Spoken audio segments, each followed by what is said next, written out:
You're in the mix. The world's finest, man. DJ. Welcome to the Big Rich Movie Review Hour here on YouTube.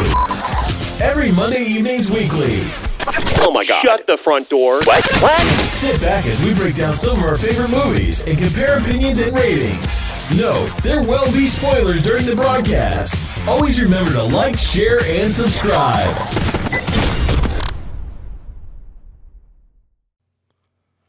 What's good, people? What's good, people? Big Rich here from Big Rich Live on the Mic Radio Show. Welcome to the next installment of the Big Rich Movie Review. I am very excited for not only this show, but for the next four, because we've been packing it in, watching a lot of movies and stuff like that. Got so many movies to review for you. I put it like this. I don't want to do more than one show. I just don't have enough time to do more than one show and to do both the Big Rich Live on the mic shows and the What's the Real Deal show. I just don't have enough time to do it. So we're still going to stay with the Monday afternoon, Monday evening shows, but I have the next four shows already worked out. You know, we haven't shot them, obviously, but I have the next movies, the next four movies. So keep them coming in. And those who don't know the email address, it's bigrich.moviereview@gmail.com. That's bigrich.moviereview@gmail.com. Keep them coming. And requests and your comments. Put your comments down below. Subscribe to the channel. If you like this show, like it. If you don't, put the thumbs down. That's fine. Add a comment. It'd be greatly appreciated. But today's show, we're going to talk about a movie that came out in October of last year called The Accountant. The Accountant stars Ben Affleck and Anna Kendrick, J.K. Simmons, so on and so forth, this, that, and the third. It was 128 minutes. It came out October of 2016. Starting budget to make it was $44 million. It grossed 154.7 million worldwide, so it made its money back. Rotten Tomato score was average, 51%, but the IMDb score was 7.4 out of 10. I'll give my review, my score at the end. Basically, this was a suspense drama action type flick. You know, the action on this movie was stunning. You know, to me, there weren't many lows. I'll get to the cons. That's the only con that I had, but I'll get to that in a minute. But the screenplay was excellent. The premise was excellent. I can't say that I've ever seen a flick like this where Ben Affleck's character, his name was Christian. He was a small town in Illinois, a certified public accountant with a high functioning form of autism. So basically, I mean, his IQ was just off the chart. It was just that he had a hard time bonding with people, dealing with people, being in large crowds, that type of stuff right there. But he was very unconditional in his lifestyle, but his high functioning autism made him a genius. So I thought that he was an assassin. You know, when I first read the synopsis, and I was like, I'm not really a Ben Affleck fan. I really this, that, and the third. Excuse me. But he's not an assassin at all. Basically, because of his autism and the fact that he had trouble dealing with letting things go. Like if he started something, he had to finish it. So his dad, who worked in Army intelligence, started with a mom and a dad. The mom just basically couldn't take it, so she left the family. So she left the two boys, Ben Affleck's character, and the big bad, which was his brother named Braxton. She left both of them with the dad. So what the dad did is basically trained his sons not to be taken advantage of. So their entire upbringing, they were taught by different specialists all over the world because the dad was in the Army And Affleck's character Christian said during the movie that he lived in 32 or 34 homes in 16, 17 years. You know what I'm saying?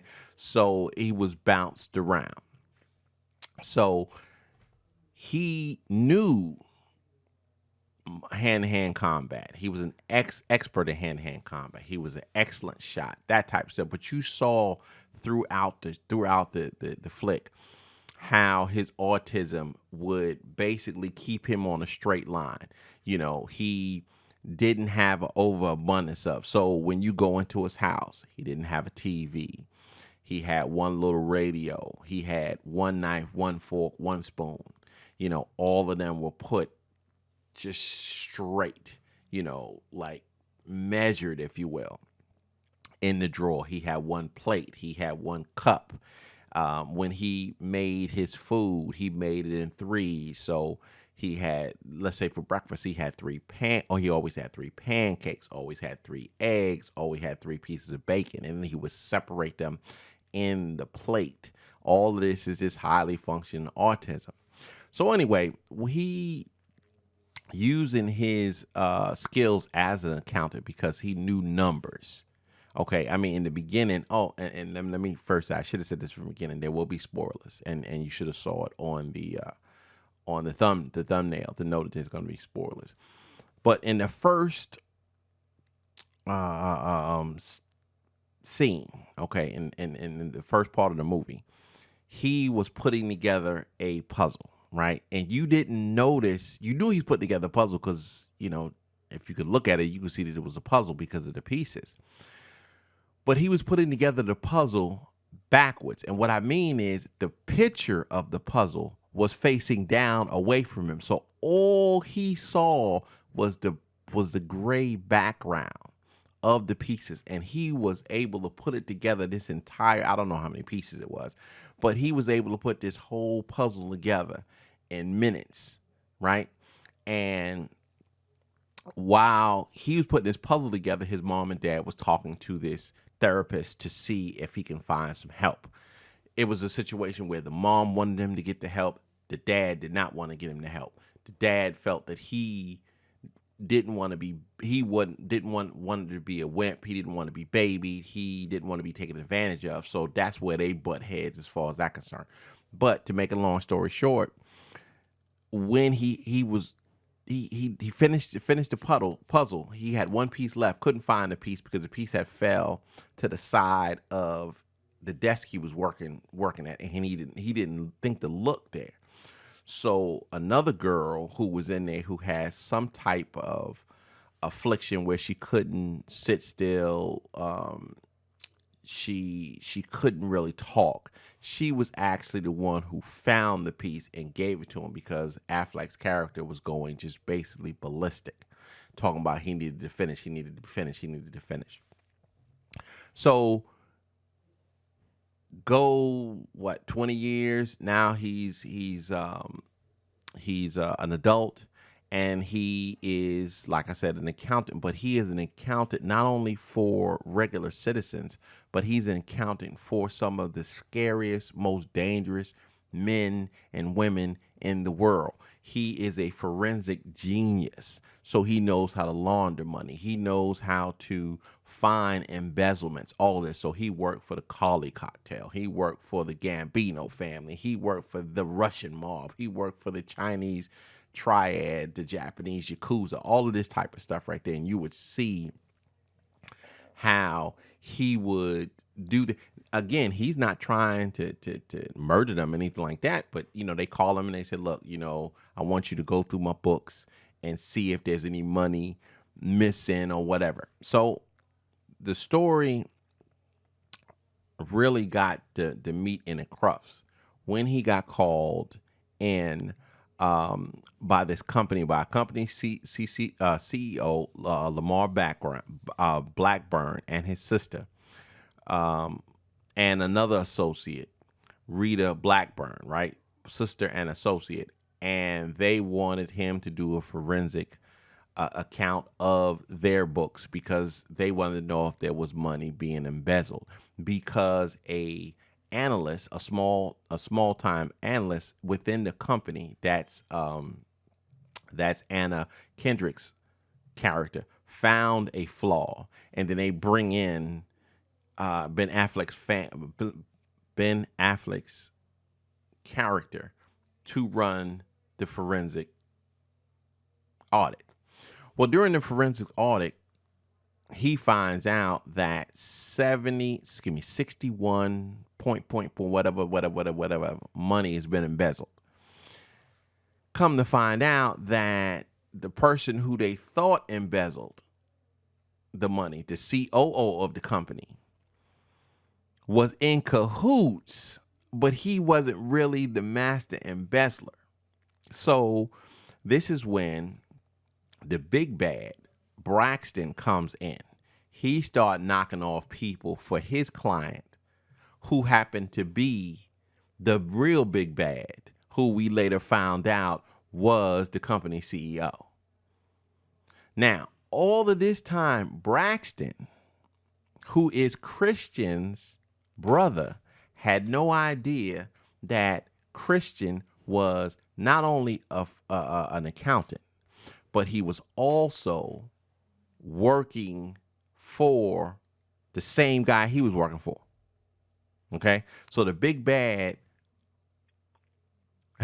through intermediaries, had both brothers working for him against each other, but Braxton did not know. Now, you later found out that Ben Affleck's character, Christian, knew where Braxton was, but Braxton did not know where Christian was. So let's get to the only part that I didn't like.